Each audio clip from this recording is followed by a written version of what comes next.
Oke, Assalamualaikum warahmatullahi wabarakatuh. Selamat pagi, salam sejahtera untuk kita semua. Kita kembali lagi pada topik kali ini, pada pertemuan ketiga di konten supply chain pada program studi Teknik Industri Universitas Ari Ginanjar. Oke, kalau mungkin teman-teman tahu supply chain itu apa? Bahwa supply chain itu mungkin yang kita temukan dalam kehidupan sehari-hari. Entah itu pergerakan barang dari hulu sampai hilir, atau kita beli barang di retail, atau kita datang ke pasar tradisional seperti itu. Kayak kita makanan yang kita makan setiap hari, atau gadget yang kita gunakan, atau juga transportasi yang kita gunakan setiap hari itu tidak jauh lepas dari yang namanya supply chain management seperti itu. Oke, kita mulai saja untuk topik kali ini. Oke, selamat pagi teman-teman semua.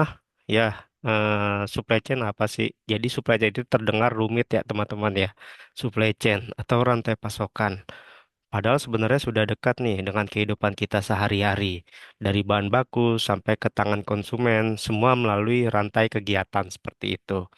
Pernah nggak bareng kalian online shop, kalian telat datang gitu? Nah, itu ada hubungannya sama supply chain. Misalnya, oh ternyata kita minta pengirimannya itu someday delivery, ternyata baru sampai itu di 2 hari atau 3 hari mendatang seperti itu. Ternyata barangnya delay di distribution center atau di hub gudangnya seperti itu karena ada penumpukan gudang karena ada momentum Harbolnas mungkin di 11-11 ataupun 12-12 seperti itu. Nah, itu kan salah satu bottleneck ataupun barang yang kita inginkan tuh telat datang seperti itu sampai tujuan. Nah, uniknya kayak fenomena yang terjadi saat ini misalnya supply chain yang terjadi. Misalnya waktu pernah ada case itu barang iPhone. Dulu iPhone diproduksi di Tiongkok, Cina dengan pabrikannya bernama eh, Foxconn seperti itu. Nama pabrikannya Foxconn di China, Tiongkok. Nah, ketika produk-produk iPhone yang sudah jadi finish good, yang sudah jadi berupa produk itu dikirimkan ke US Amerika, ternyata barangnya itu delay, teman-teman. Sebabnya waktu itu momentumnya keinginan dari transporter atau dari pemilik iPhone-nya itu barang itu sampai di US itu sebelum tahun baru atau mendekati Natal dan tahun baru sebagai kado. Mungkin kalau di US kan trennya itu kan malam Natal dan tahun baru ya seperti itu. Jadi barang itu sampai di US dan itu bisa didistribusikan sebelum tahun baru. Tapi kenyataannya waktu pas momentum itu terjadi, iPhone itu datangnya di pertengahan Januari seperti itu. Nah, itu salah satu case dari apa namanya trade-off atau lead time pengiriman dari supply chain itu terganggu seperti itu, teman-teman. Nah, mungkin juga seperti sepatu di pada gambar kali ini. Nah, sepatu pada gambar kali ini, kalau mungkin teman-teman lihat sekarang di retail, di Foot Locker mungkin, atau di toko-toko di swalayan seperti itu, di mall mungkin. Nah, itu kan udah kebanyakan juga sepatu-sepatunya mungkin made in Indonesia. Atau dari satu toko sepatu ke toko sepatu yang lain itu jenis atau tren sepatu itu berbeda-beda apa namanya varian atau SKU-nya kalau dibilang stock keeping unitnya seperti itu. Nah, itu juga salah satunya menjadi trennya sendiri. Jadi ketika kita pada ke Foot Locker atau ke sport session seperti itu. Nah, itu jenis sepatunya pun berbeda-beda kalau kita telisik lebih dalam seperti itu. Nah, kalau mungkin teman-teman lihat bahwa pihak-pihak yang ada berperan dalam supply chain itu apa aja sih, teman-teman? Mungkin kalau kita kembali pada definisi dan konsep dasarnya bahwa terlepas dari diagram ini tuh bernama SIPOK atau Supplier Input, Process, Output, dan Customer seperti itu. Nah, SIPOK ini disebutnya value streams, teman-teman. Jadi aliran dari hulu sampai hilirnya dari supplier, raw material, terus juga dari manufaktur productionnya, terus bergerak lagi ke distributor, lalu ke retail hingga ke customer seperti itu. Nah, misalnya kalau dari bahan baku raw material, misalnya suatu produk makanan food industry misal. kalau kita berangkat dari food industry, misalnya kayak dari daging atau dari apa ikan seperti itu. Nah, itu kan raw materialnya baik itu dari peternakan maupun dari laut seperti itu.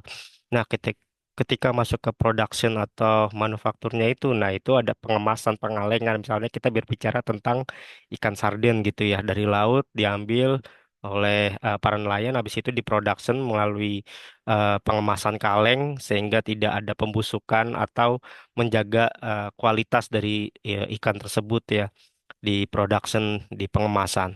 Nah, ketika di pengemasan dikasih sausnya, baru habis itu didistribusiin. Didistribusiinnya kemana? Ke mall-mall yang ada sekitar kita. Mungkin kayak Superindo mungkin, atau seperti Alfamidi, Alfamart, dan sebagainya. Nah, pergerakan barang dari hulu sampai hilirnya ini nggak jauh lepas dari tangan kita. Misalnya kayak fenomena kelangkaan beras gitu waktu itu, atau minyak goreng seperti itu dari Bulog misalnya. Nah, itu kan ditelisik lagi pergerakan dari hulunya itu seperti apa. Apakah memang kelangkaan dari petaninya pancaroba misal, atau kelangkaan dari distributornya ada penumpukan atau ada pemain-pemain yang menumpuk barangnya di gudangnya sehingga tidak terdistribusi dengan baik seperti itu. Nah, itu perlu ditelisik lagi apakah fenomena ini menjadi sangat krusial atau enggak seperti itu. Nah, makanya kalau kita lihat dari pergerakan barang yang harganya meningkat pasti tidak sesuai atau tidak sebanding dengan supply demand-nya seperti itu, teman-teman. Oke, lanjut di penjelasannya. Jadi supply chain itu rantai kegiatan yang membuat produk bisa kita nikmati tepat waktu dan harganya pas ya atau kompetitif seperti itu. Apalagi kalau kita beli suatu produk di marketplace seperti itu, pasti ada voucher diskon segala macam dan deliverynya pun free ongkir misal seperti itu. Nah, itu kan juga salah satu value yang ditawarkan oleh si shipper ataupun si marketplace itu ya kepada konsumen seperti itu. Nah, analoginya ke teman-teman, tanpa supply chain yang baik, barang jadi pun bisa langka, telat ataupun mahal seperti itu. Misalnya kalau kita telisik lagi kayak suatu barang buah misalnya, buah polkam yang dari Tiongkok Cina dengan buah jeruk Medan misalnya, harganya kan sama-sama jeruk, tapi harganya kok bisa jauh beda banget ya dengan harga lokal apa buah lokal dan buah yang kita impor dari Tiongkok gitu. Ternyata buah impor yang kita impor dari Tiongkok itu kalau kita beli di Keramat Jati misalnya, itu kan harganya bisa lebih murah ya, apalagi kalau kita belinya groceries atau banyak seperti itu. Tapi kalau kita beli buah lokal mungkin buah jeruk Medan atau buah jeruk Bali misal kayak gitu. Nah, itu kan harganya ternyata cukup mahal ya per kilonya seperti itu. Jangankan kita beli grosiran atau groceries, kita beli harga per kilo atau seperempat aja juga lumayan harganya seperti itu. Nah, itu juga salah satu fenomena yang ada di sekitar kita. Nah, apalagi kalau misalnya teman-teman ini dari wilayah Indonesia Timur misal, kayak dari NTT, Lombok, terus juga Labuan Bajo, Sulawesi misal, Maluku hingga Papua. Nah, ketimpangan dari Indonesia Timur dan Indonesia Barat ini biasanya terkait tentang disparitas harga ya. Harganya tuh jauh beda dari wilayah timur dan wilayah barat.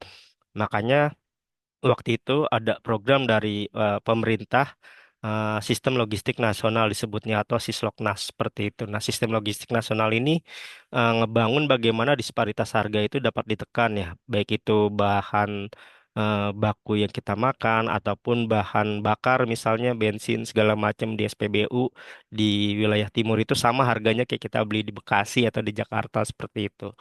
Nah, disparitas harga itu bisa ditekan dengan menggunakan namanya istilahnya tol laut, teman-teman.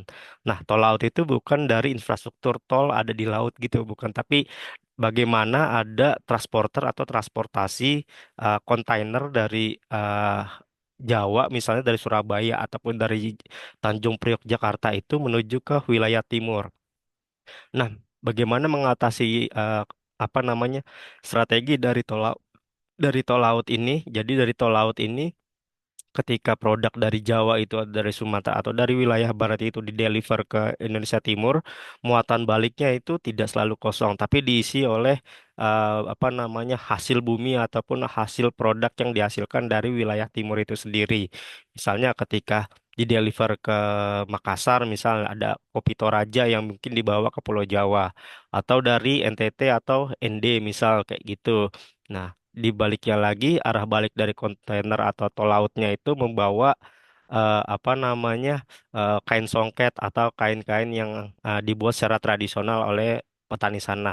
Atau mungkin kayak di ND itu cukup banyaknya itu produk buah kelapa misal kelapa buah yang mungkin nanti bisa dimanfaatkan di Pulau Jawa itu menjadi briket ataupun eh, kopra seperti itu yang bisa dimaksimalkan untuk dijual secara eksportir untuk Timur Tengah seperti itu teman-teman. Nah, kalau mungkin teman-teman lihat bahwa bagian-bagian dari supply chain itu cukup banyak ya stage-nya atau bagian apa namanya setiap tahapannya. Baik itu dari supplier, kalau mungkin teman-teman dari supplier itu ada namanya raw material atau bahan baku atau bahan setengah jadi bisa juga disebutnya seperti itu. Nah, raw material itu bisa dilihat mungkin kalau kita produk makanan atau FMCG itu dari bahan baku makanannya, atau kita produknya tekstil mungkin dari kain benang, kapas, seperti itu teman-teman. Nah, dari raw material ini biasanya lanjut ke proses namanya supplier pastinya. Atau mungkin kalau di di masyarakat akar rumputnya itu disebutnya gross rate tengkulak ya seperti itu ya. Nah, tengkulak itu biasa bisa disebut juga sebagai supplier karena dia kan menampung semua hasil petani-petani sekitar seperti itu ya. Nah, supplier itu bisa juga ada bagiannya supplier tier satu, tier 2 hingga tier ketiga dan sekian seperti itu. Nah, tier yang mendekati dengan manufaktur itu disebutnya tier satu, teman-teman. Jadi, dari raw material nih, mungkin dari para petani, nelayan, dan sebagainya, lanjut ke supplier, entah itu langsung ke tier satu. Nah, tier satunya langsung ke produsen atau manufakturnya itu sendiri, atau produksi barangnya itu sendiri. Oke, setelah diproduksi, diproses, ada proses namanya edit value atau menambah nilai dari eh, melalui proses pemesinan, melalui proses packaging yang baik, seperti itu. Nah, setelah masuk ke proses manufaktur, ada menghasilkan produk namanya finished good product seperti itu, atau produk siap pakai atau siap jual seperti itu. Nah, produk siap jual atau siap pakai ini pasti udah tertera tuh produknya eh, udah layak dimakan nggak kalau dia makanan atau minuman seperti itu ada expired date-nya nggak seperti itu kalau dia tekstil bahan materialnya apa kalau kita kayak beli jersey sekarang kan teman-teman yang mungkin main olahraga bola atau sport seperti itu nah jersey-nya itu kan terbuat dari polyester ya teman-teman nah polyester itu dari benang polyester. Nah, benang polyesternya itu terbuat dari material PET. Kalau teman-teman tahu botol aqua seperti itu. Material PET itu atau botol aqua, terus habis itu dijadikan benang polyester atau benang PET seperti itu. Lalu masuk ke manufaktur dijadikan jersey seperti itu. Makanya kalau teman-teman apa namanya menggunakan jersey kan agak kayak glowing ataupun glossy seperti itu ya teman-teman. Oke, setelah dia masuk ke proses manufaktur, mungkin masuk ke distributor. Kalau dia eh, tekstil atau dia jersey, dia masuk ke mungkin ke pakaian-pakaian sport seperti itu, lalu bisa dijual nantinya. Seperti itu. Lalu setelah distributor, ya dia mendistribusikan barang ke toko-toko, ke wilayah-wilayah yang ada di kotanya, lalu ke retailer, penjual yang dekat dengan kita, misalnya eh, di dekat rumah kita, wah ternyata ada toko retail baju gitu, swalayan gitu. Nah, yang harganya mungkin 100.000 dapat tiga, atau mungkin 200.000 dapat dua pasang, seperti itu. Nah, itu juga salah satu pergerakan dari supply chain. Nah, terakhir itu pengguna atau customer atau end user seperti itu. Nah, consumer ini pasti dia dapat memilih lebih banyak. Keuntungan dari konsumen ketika dia bisa memilih suatu produk dengan variasi yang cukup banyak. Nah, itu kan apa ya, memiliki eh, tingkat kepuasan sendiri ya. Oh, ternyata jenisnya bagus-bagus gitu, desainnya bagus-bagus, terus harganya bervariasi gitu. Ada yang mahal, ada yang masih so-so lah, ada yang cukup baik, ada yang murah tapi ya biasa aja gitu. Nah, itu kan jadi pilihan buat si konsumen ataupun customernya itu sendiri. Jadi cukup diuntungkan dengan pergerakan namanya apa namanya variasi dari produk. Apalagi tren sekarang disebutnya fast fashion ya teman-teman. Mungkin kayak teman-teman tahu bahwa pergerakan fashion itu cukup banyak, cukup masif. Mungkin kalau dalam 1 bulan mereka bisa mass production itu di 2 atau 3 kali rilis produk baru ya dalam 1 bulan. Sehingga kalau mungkin teman-teman tahu bahwa waste ataupun limbah dari fashion ataupun dari tekstil ini kan cukup jadi konsen isu ya terhadap dari pemerintah dan dari organisasi nirlaba lainnya seperti itu. Nah, di sini ada case study-nya teman-teman atau relatable story-nya itu misalnya cerita. Bayangkan kamu pesan sepatu online gitu, misalnya tadi malam gitu. Terus oh ternyata di delivernya 4 5 hari baru sampai rumah gitu. Dikirim mungkin dari Surabaya gitu atau Jawa Tengah yang dia banyak apa namanya pabrik sepatu ya. Kalau nggak salah kayak Adidas pun mereka sekarang produknya itu pabrikannya di Jawa Tengah, di Kendal kalau nggak salah seperti itu. Nah, lalu masuk ke sepatunya itu ada alur sepatu seperti itu. Misalnya dari suppliernya, dari peternak kulitnya. Nah, sepatu itu kan dia ada yang jenisnya itu juga sepatu kulit seperti itu misalnya. Nah, sepatu kulitnya itu diambil dari kulit sapi atau domba seperti itu. Nah, ketika masuk ke peternak kulit, digunakan kulitnya sebagai bahan baku atau raw material sepatunya masuk ke pabrik untuk dilakukan desain ataupun di cutting seperti itu. Didesain sedemikian rupa menjadi sepatu dengan ukuran size tertentu. Habis itu dia masuk ke gudang sebagai barang finish good siap jual seperti itu. Habis itu masuk ke toko online. Nah, toko online ini yang tadi kita pesan di toko online itu, habis itu kita kirim ke rumah kita masing-masing seperti itu. Nah, misalnya kalau sepatu-sepatu yang rame digunakan atau banyak digunakan, mungkin kayak sepatu safety, misalnya yang dia bahannya dari kulit tahan bakar dan di depannya ada platnya, mungkin bisa seperti itu. Atau sepatu kulit ya impor juga bisa, misalnya lagi tren rame digunakan kayak Red Wings mungkin yang dari US atau Dr. Martin yang dari UK mungkin seperti itu. Nah, itu kan dilakukan oleh pengrajin sepatunya tuh handmade ya dari UK ataupun dari US-nya itu sendiri. Lalu apa sih poin yang kita bisa ambil teman-teman dari hal ini? Kalau salah satu rantainya macet atau stuck gitu atau bottleneck gitu, konsumen jadi terdampak eh, apa namanya kedatangan atau lead time. Oh, barang ini kok nggak nyampe-nyampe gitu. Padahal kita udah pesen, padahal kita pesennya tuh barangnya ready stock gitu, nggak pre-order gitu. Nah, itu kan juga salah satu customer satisfaction-nya itu atau kepuasan pelanggannya itu kan jadi rendah ya seperti itu teman-teman.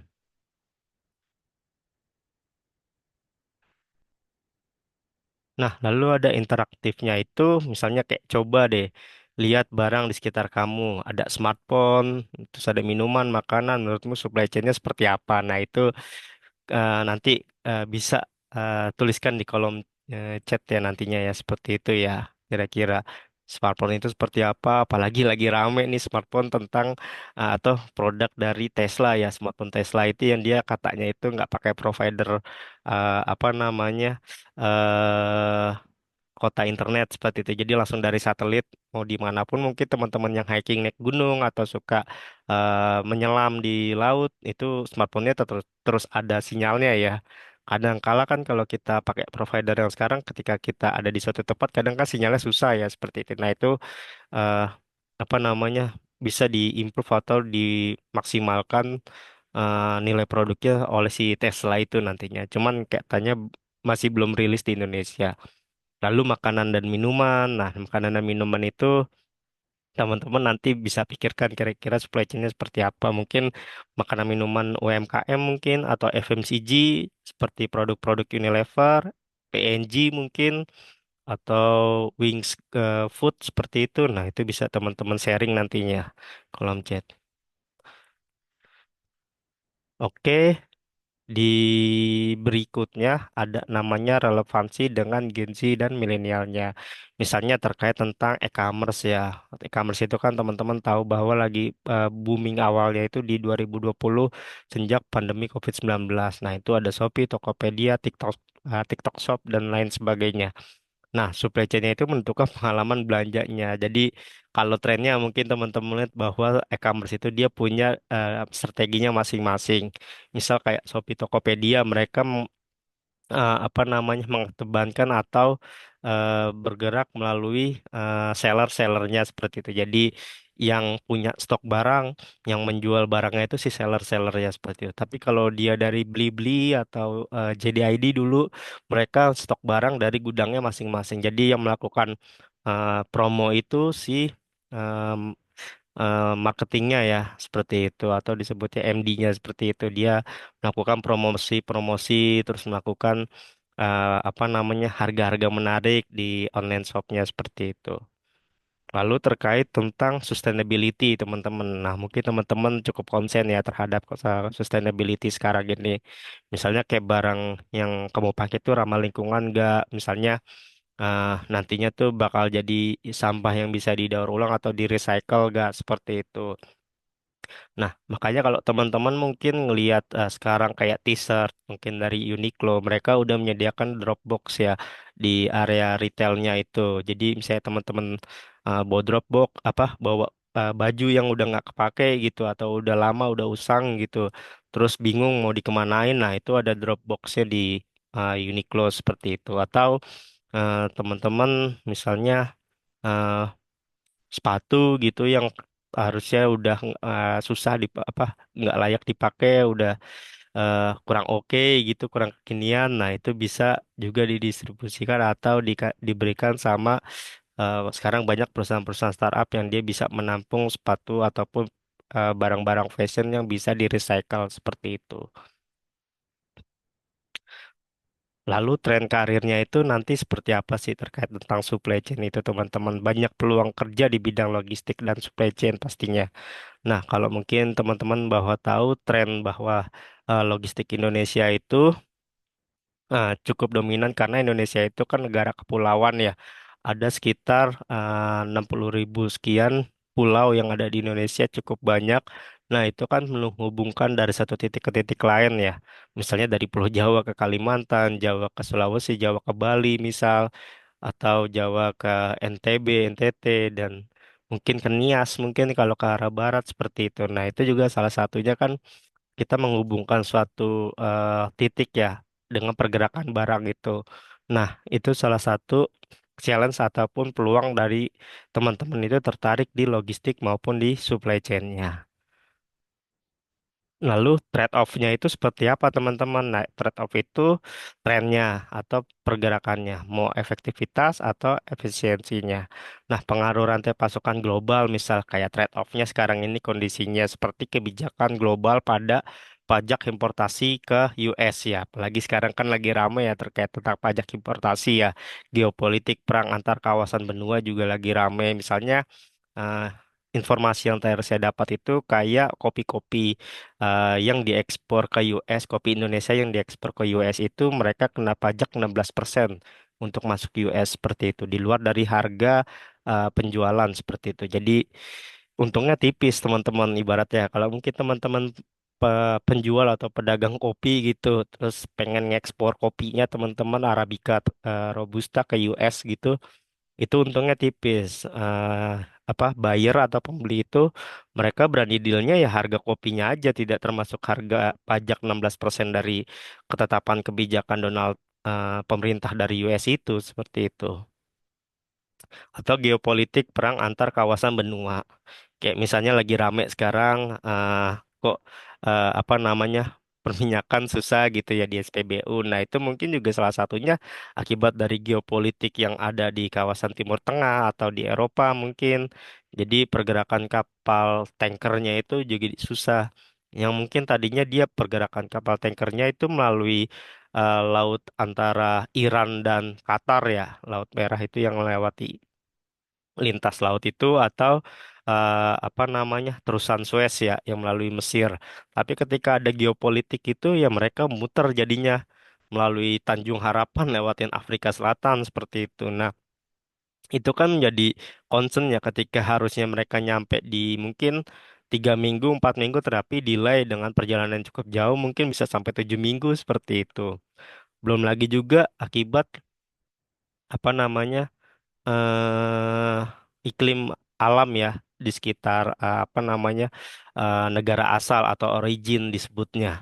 Misalnya kayak case waktu itu eh, apa namanya mau mengirimkan barang dari Tiongkok, tapi ternyata Tiongkok itu di pelabuhannya itu ada badai pasir yang harus menstopkan operasional di pelabuhannya seperti itu.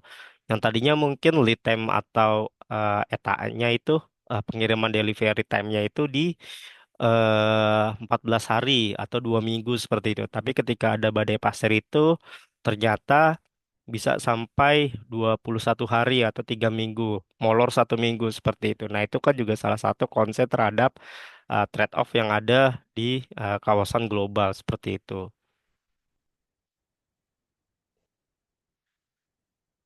Baik, untuk di slide berikutnya teman-teman ini terkait tentang informasi nasional ya. Jadi terkait tentang Logistik Performa Index atau disebutnya LPI. Jadi teman-teman perlu tahu bahwa Indonesia sekarang Logistik Performa Index-nya itu ada di 63 ya dari 139 negara seperti itu. Jadi walaupun kalau kita lihat apa namanya pembangunan atau ekspansi dari logistik nasional kita itu cukup meningkat, tapi ternyata kita masih kalah jauh gitu, masih cukup jauh di peringkat 63 dari 139 negara seperti itu. Nah, itu kenapa sih permasalahannya? Karena salah satunya masalah dari sumber daya manusianya seperti itu. Dan juga tentunya dari infrastruktur yang ada di wilayah-wilayah lain seperti itu. Mhm. Makanya sekarang ini dari sistem logistik nasional itu dibangun pelabuhan internasional pelabuhan internasional yang bisa langsung direct ke luar negeri. Kalau dulu kan kita direct mau eksportasi itu pasti melalui Tanjung Perak Surabaya ataupun Tanjung Priok seperti itu kalau pada umumnya.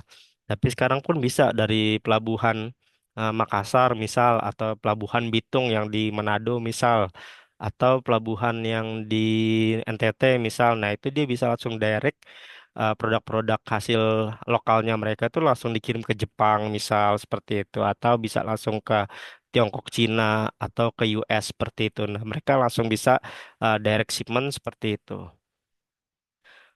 Nah, kalau kita lihat dari tren positif ya, YoY atau year on year pada triwulan 2 2024 itu bahwa tren positifnya itu meningkat ke 9,56 persen seperti itu. Nah, ekspansi logistik maupun pergudangan nasional tuh terus meningkat ya teman-teman ya kalau mungkin teman-teman tahu bahwa investor atau negara-negara lain yang mau investasikan uangnya untuk ngebangun suatu apa namanya usaha salah satunya itu pergudangan maupun logistik ya. Di luar lain dari real estate maupun perbankan dan lainnya. Tapi pergudangan dan logistik ini cukup menarik perhatian investor untuk terus apa namanya melakukan ekspansi di Indonesia seperti itu. Nah, lalu sektor pergudangan dan serta jasa penunjang angkutan itu ada di 5,2 kuadriliun rupiah seperti itu. Jadi cukup mempengaruhi atau cukup mendorong APBN negara ya untuk menghasilkan devisa negara seperti itu terkait tentang sektor pergudangan dan jasa penunjang angkutan.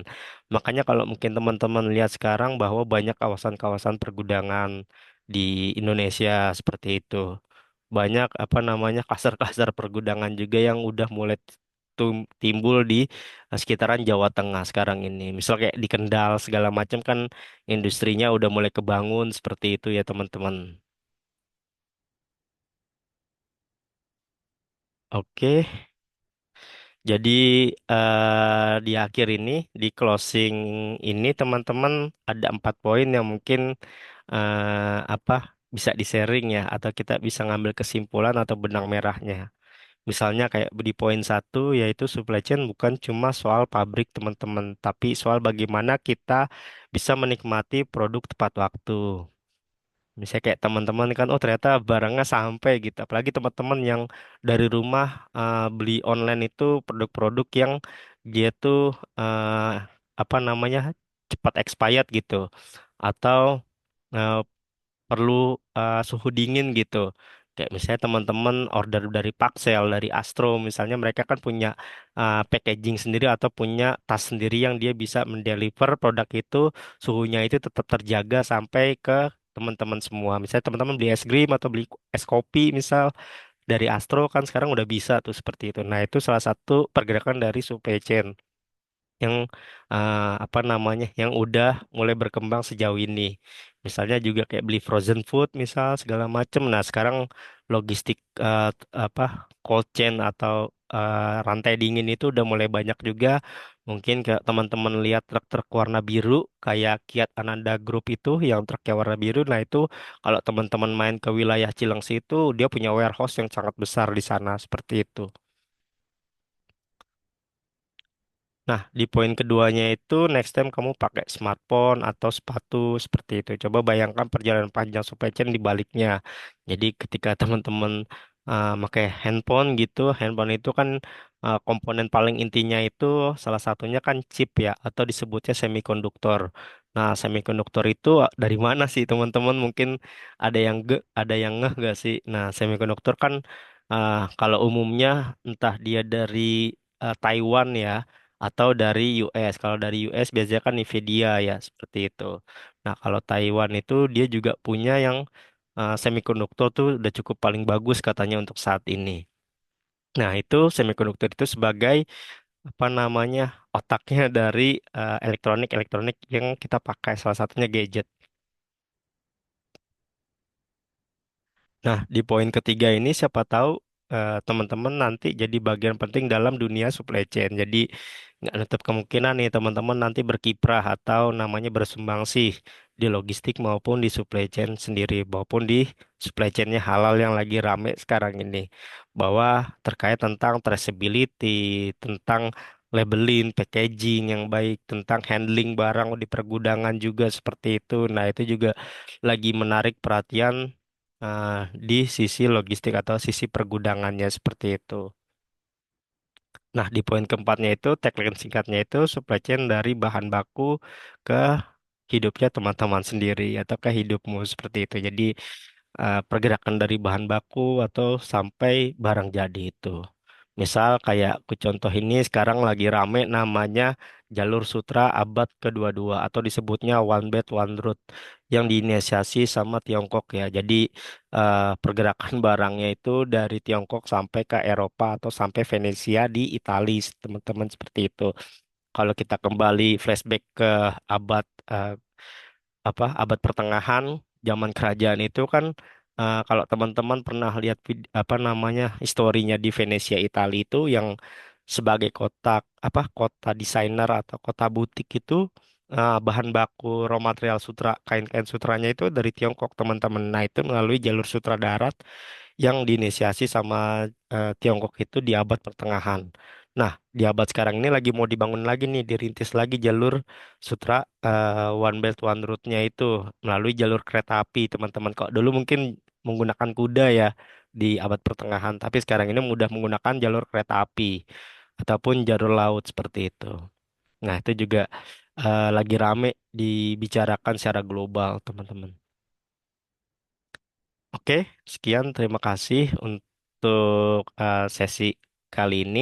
Semoga ini bermanfaat. Nanti kalau ada yang ingin ditanyakan di kolom chat ya silakan ya teman-teman ya. Oke, saya akhiri. Terima kasih. Wassalamualaikum warahmatullahi wabarakatuh.